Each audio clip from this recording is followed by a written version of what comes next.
Oke, kita mulai. Assalamualaikum warahmatullahi wabarakatuh. Kita lanjut. Topik kita adalah gangguan kebutuhan aktivitas ya. Aktivitas itu keadaan bergerak yang diperlukan oleh manusia untuk memenuhi kehidupannya. Jadi segala bentuk gerak-gerik baik sehat sakit itu kita sebut sebagai aktivitas. Secara organel atau sistem organ, aktivitas itu ada 3 penginderaan yang berpartisipasi atau berkontribusi. Yang pertama adalah sistem muskuloskeletal atau pertulangan dan perototan. Yang kedua persarapan, ini mengatur dalam kegiatan di dalam ya. Jadi saraf sebagai sistem mesin yang mengatur, muskuloskeletal sebagai sistem yang diatur. Dan yang nomor 3 adalah penginderaan. Nah, ini membantu seseorang pada saat melakukan tapping atau sejenis reseptor berjalan bisa dilakukan karena ada indera mata, bisa merespon karena ada indera telinga dan lain-lain. Nah, peran perawat di sini adalah mencegah supaya tidak terjadi gangguan aktivitas. Kalau sudah terjadi gangguan, maka melatih supaya aktivitasnya bisa terpenuhi dan dipenuhi pasien, sehingga nanti pasiennya tidak semakin parah. Untuk komponen sistem muskuloskeletal, di situ ada tulang ya. Tulang itu di dalam sebagai penyangga, ada otot. Otot itu adalah tarian yang sifatnya mengikat atau yang membuat tulang itu bisa bertransformasi. Ada tendon itu di sela-sela tulang sehingga tulang bisa bergerak. Ada ligamen, ada kartilago, dan ada sendi. Kalau di persarapan ada sel saraf, kita sebut sebagai neuron. Ada sistem saraf pusat dan sistem saraf tepi. Dan yang nomor 3, indera, itu ada mata, ada telinga, ada hidung sebagai barrier atau alat penunjang untuk bisa melakukan gerakan secara sinkron dan stabil. Bagaimana seorang perawat itu bisa melakukan pengkajian pada ketiga sistem tersebut. Pengkajian itu ya ada anamnese, ada pemeriksaan fisik, ada pemeriksaan penunjang garing diagnostik terhadap ketiga indera tersebut. Dari pengkajian ini akan muncul masalah keperawatan. Setelah muncul masalah keperawatan, maka kita akan mengangkat diagnosa keperawatannya. Nah, diagnosa itu ya kebutuhannya ya. Setelah itu kita akan bisa merencanakan apa yang harus kita lakukan,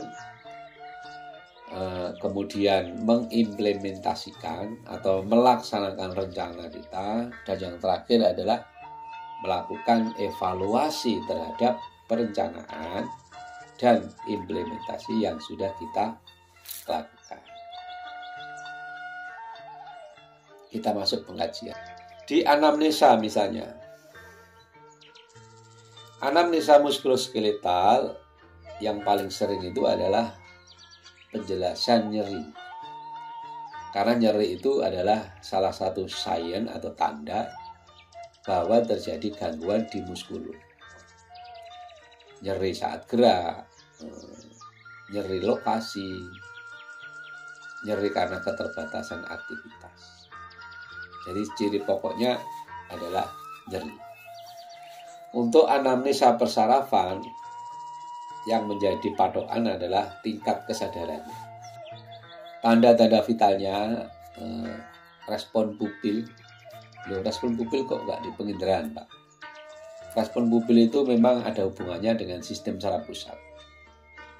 Terus kekuatan dan ekstremitas gerakan. Kemampuan merasakan nyeri dan kemampuan menggerakkan ekstremitas. Yang nomor 3, anamnesa penginderaan, terutama mata untuk gerak itu. Untuk telinga sama hidung hanya menunjuk. Yang kedua, wawancara pada muskulo ya. Kita harus bisa mengorek aktivitas yang biasa dilakukan pasien itu apa selama 24 jam ya, yang kemarin dan yang sekarang. Nah, di situ kita akan mendapatkan keterbatasan, kemampuan, kekurangan, dan kelebihan pasien. Mengapa Pak itu kok dilakukan? Ini nanti keputusan untuk merencanakan itu ya dasarnya kemampuan pasien. Jadi penting untuk mewawancarai. Yang kedua, masalahnya ini kelemahan atau kekakuan ya, atau nyeri. Terus apakah masalah ini mengganggu pakaian, mengganggu mandinya bisa enggak, mengganggu makannya, mengganggu proses aktivitas yang lain. Karena ini akan mengganggu, maka nanti akan muncul diagnosa defisit perawatan diri sebagai turunan daripada diagnosa aktivitas. Yang ketiga, apakah terjadi perubahan pada kemampuan yang dulu bisa begini, yang sekarang tidak bisa. Berarti kan penurunannya. Yang keempat, apakah selama ini sudah melakukan latihan rutin? Misalnya mobilisasi, latihan gerak. Kalau belum, berarti sebagai barier atau modal. Oh, berarti ya kelamaannya di latihan. Sehingga perlu dijadwalkan latihan khusus. Yang kelima, apakah dia pakai alat, kruk, tongkat, walker, dan lain-lain. Kalau sudah pakai alat, cara penggunaan alatnya sudah betul enggak? Nah, kalau belum betul, maka tugas perawat nanti mengajari dan menjelaskan cara penggunaan alat standar. Pada sistem persarapan, ini sebenarnya sangat mirip dengan muskulo ya. Jadi aktivitas yang biasa dilakukan. Terus keseimbangan, koordinasi. Apakah pasiennya itu mereng kanan, mereng kiri saat berjalan? Apakah pasiennya itu sering tertekuk-tekuk lehernya karena gangguan saraf? Terus apakah ada kelemahan pada lengan atau tungkainya? Apakah seluruh sistem tubuh bisa bergerak? Kalau bisa, apakah maksimal? Apakah pasien selama ini suka kesandung ya? Jadi kalau kita itu suka kesandung, itu hati-hati, berarti ada gejala saraf. Sering tersandung batu itu berarti ada saraf yang lemah. Nah, di situ harus dicari terus dilatih supaya tarikannya kembali ke normal. Terus apakah pasien ini gemeter ya, tangannya tremor?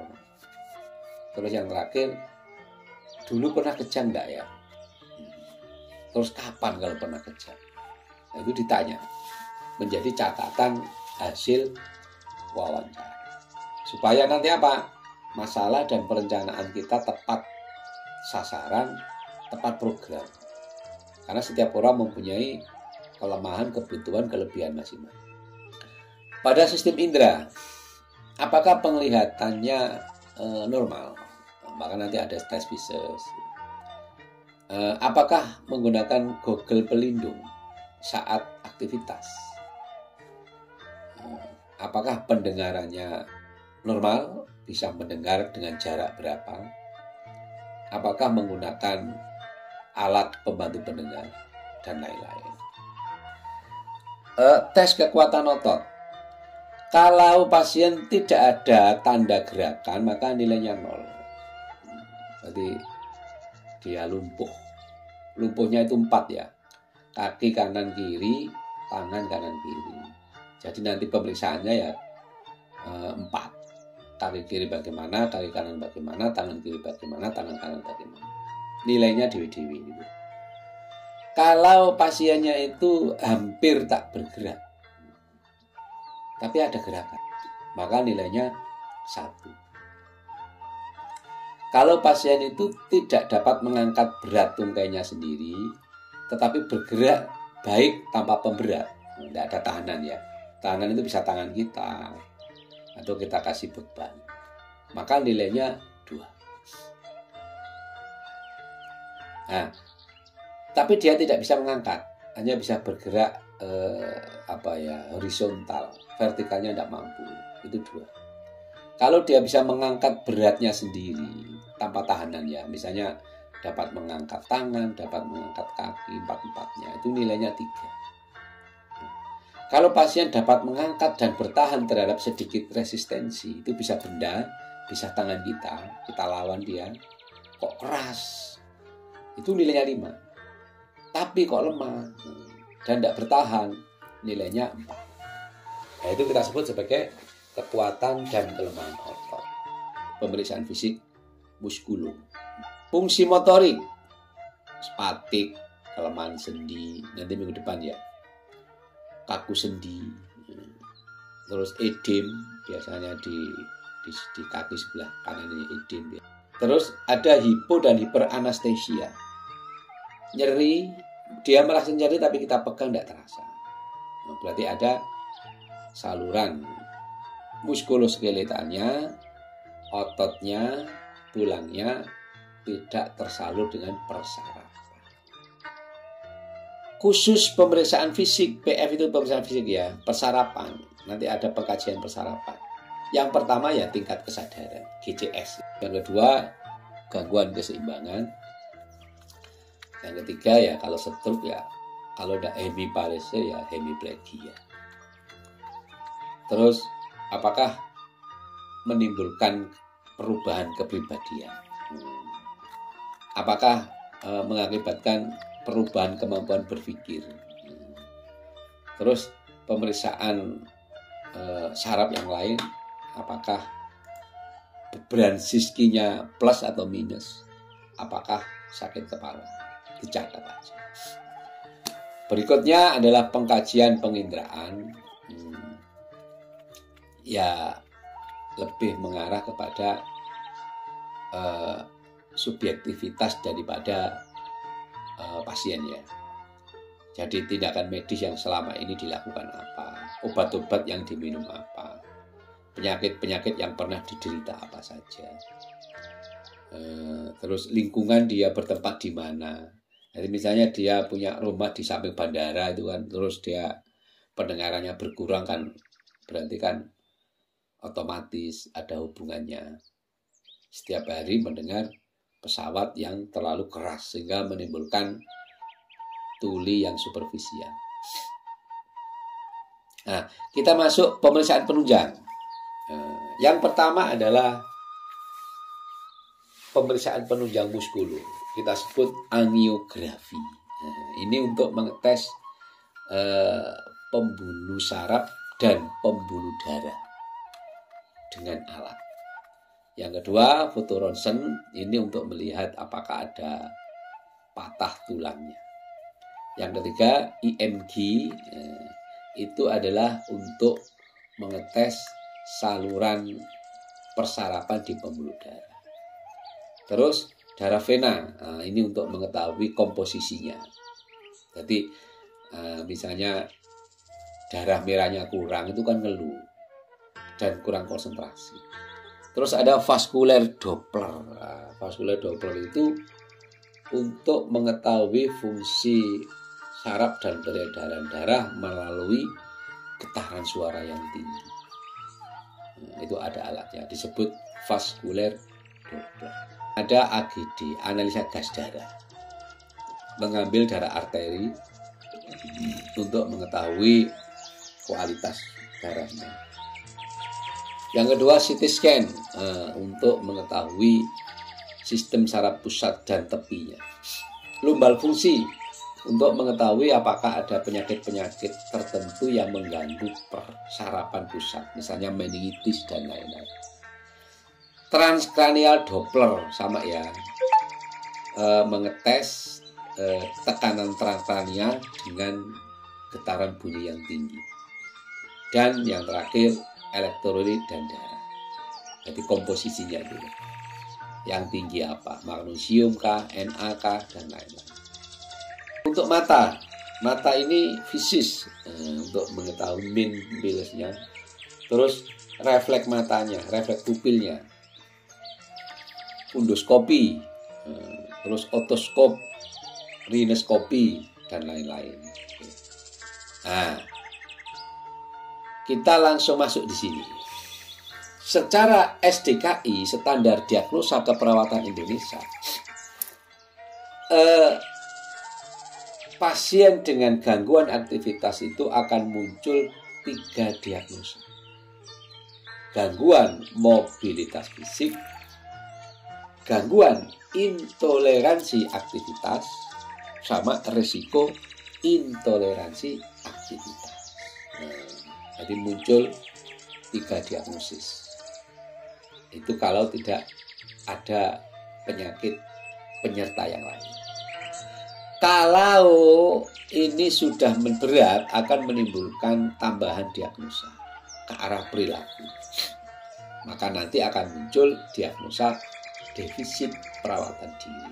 Sehingga muncul 4. Tambahan lagi, kalau ini sudah menyentuh neurosensori, akan muncul disrefleksia otonom, konfusi kronis, resiko disfungsi, dan lain-lain.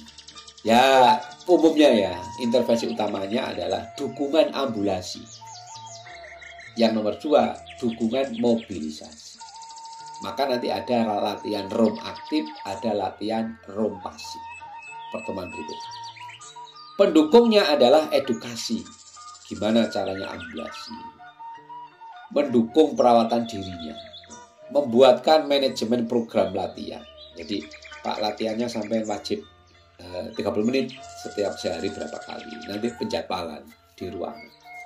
Terus edukasi teknik transfer menggunakan alat itu. Promosi latihan fisik. Manajemen energi. Jadi melatih kekuatan ototnya bisa terfasilitasi. Pembidayaan itu kalau sudah terjadi fraktur dan lain-lain. Pengaturan posisi, terus pencegahan luka tekan. Semakin banyak dia bed rest kan nanti luka, maka harus dimanajemen agar tidak terjadi. Dan latihan penguatan otot. Dalam itu apa? ROM aktif sama ROM pasif, sama saja. Nah, ini contohnya kalau diintervensi. Misalnya ya, gangguan mobilitas fisik berhubungan dengan penurunan kekuatan otot. Luarannya, setelah dilakukan ASKEP, diharapkan mobilitas fisik meningkat. Dengan kriteria hasil, pergerakan ekstremitas meningkat, kekuatan otot meningkat, gerakan terbatas menurun, kondisi umum pasien membaik. Intervensinya, monitor frekuensi jantung, tekanan darah, kondisi umum, status oksigenasi. Nah, berikutnya, bantu aktivitas mobilisasi dengan alat bantu. Lakukan latihan ROM pasif, ROM aktif. Libatkan keluarga membantu pasien dalam meningkatkan pergerakan. Jadi keluarganya ikut dilatih. Jelaskan tujuan prosedur mobilisasi.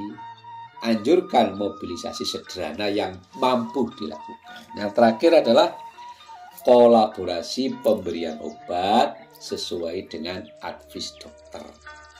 Saya kira selesai. Habis ini saya kirim modul. Saya kira cukup ya. Terima kasih. Assalamualaikum warahmatullahi wabarakatuh.